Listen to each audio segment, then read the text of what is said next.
autentikasi. Nah, pada kesempatan ini saya akan mempresentasikan materi mengenai penerapan metode keamanan OTP WhatsApp. Nah, ini mencakup konsep, resiko, dan strategi pengamanan OTP untuk sistem autentikasi berbasis WhatsApp.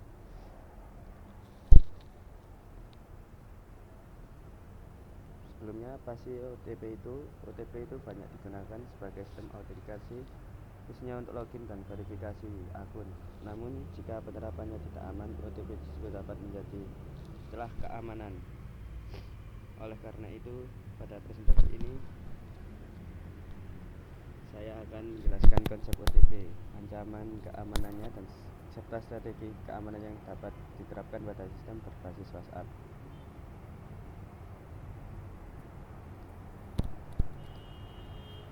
Langsung kita masuk ke pengertian OTP lagi. Pengertian OTP atau one time password adalah kode verifikasi yang hanya dapat digunakan satu kali.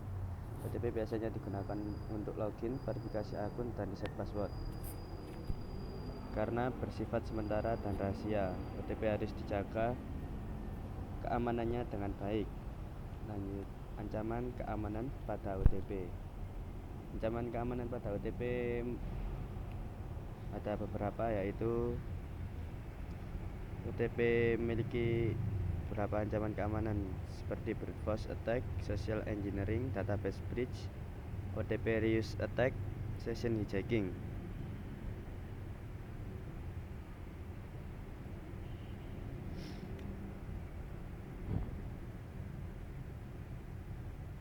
Jika ancaman ini tidak ditangani, akun pengguna dapat diambil alih. Maksud dari database breach yaitu adalah kebocoran data. OTP reuse attack adalah OTP yang sudah pernah digunakan kembali, dan session hijacking adalah pembajakan sesi. Jadi kayak kita waktu dapat OTP itu OTP-nya sama dengan orang yang lain, jadi bisa digunakan kembali, atau pembajakan sesi itu kayak sama, hampir mirip kayak yang tadi. Langsung prinsip dasar keamanan OTP. Ada 5 prinsip utama dalam keamanan OTP, yaitu bersifat rahasia, memiliki masa berlaku singkat, hanya digunakan sekali pakai, terikat pada pengguna atau sesi tertentu, serta dilindungi dari percobaan berulang. Ini merupakan prinsip dasar yang sangat penting agar OTP kita tetap aman. Penyimpanan OTP yang aman.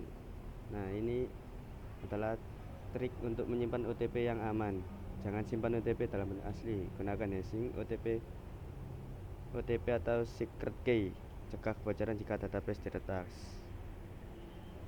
Yang paling penting itu adalah menggunakan hashing ini, karena dengan hashing kita bisa memencar kode OTP menjadi bentuk yang tidak teracak, menjadi bentuk yang teracak.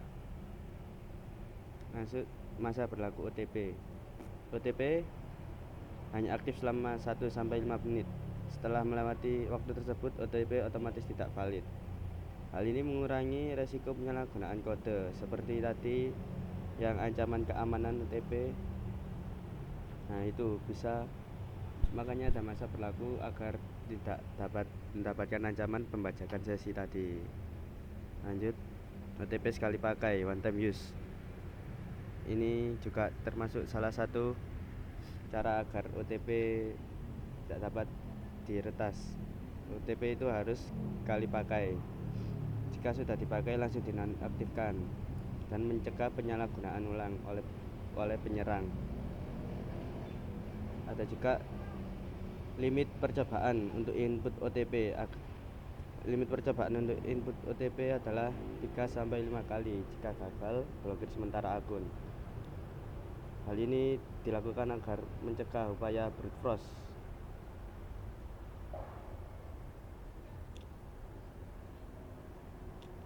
Terus session dan device binding. OTP hanya berlaku untuk nomor dan sesi tertentu. Sistem dapat menambahkan IP address, device ID, atau user icon, dan cegah penyalahgunaan lintas perangkat, device binding, agar OTP tidak bisa digunakan di perangkat lain. Jadi Kalau seumpama saya memiliki dua akun yang sama pada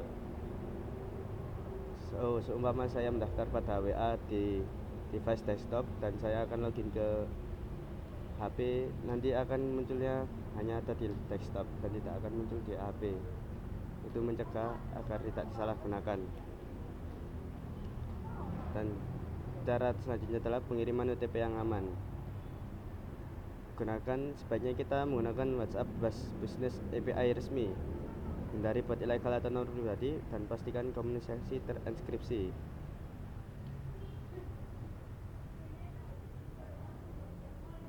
Proteksi API backend. OTP tidak boleh dikirim melalui response API. Backend harus menggunakan HTTPS, validasi request, serta token dan lapisan autentikasi tambahan. Selanjutnya logging dan monitoring. Catat permintaan OTP berulang. Deteksi aktivitas mencurigakan, gunakan sistem fraud detection agar tidak terjadi pembajakan dan juga penipuan. Selanjutnya edukasi untuk pengguna. Sertakan pesan, jangan bagikan kode ini kepada siapapun. Cegah serangan social engineering. Edukasi ini penting agar tidak dapat dilakukannya penipuan ya. Alur sistem OTP aman. Yang pertama, user minta OTP, sistem akan menggenerate dan menghash kode OTP. Lalu sistem akan mengirim via WA API. Yang kedua, bisa user input OTP. Terus lalu verifikasi hash dan cek expiry.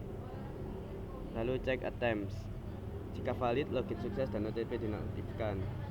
Jika gagal, dapat dilakukan berulang. Namun jika sudah mencapai batas percobaan akan diblokir sementara. Lanjut kesimpulan, keamanan OTP tidak hanya bergantung pada satu metode, tapi merupakan kombinasi antara kriptografi, pembatasan waktu, pembatasan percobaan, peningkatan sesi, dan proteksi API.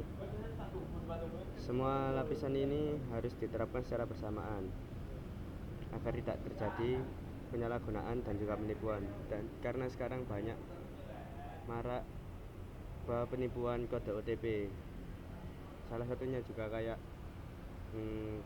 penipuan agar mengirim kode OTP pada orang yang tidak dikenal.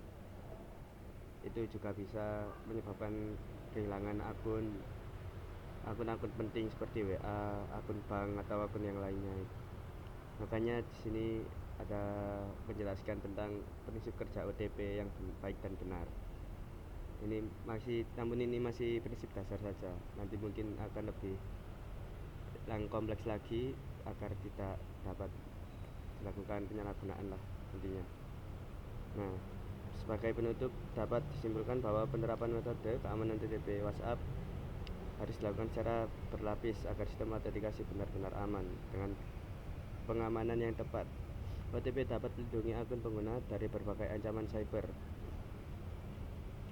Nah, sekian tadi presentasi tentang keamanan OTP WhatsApp dari saya.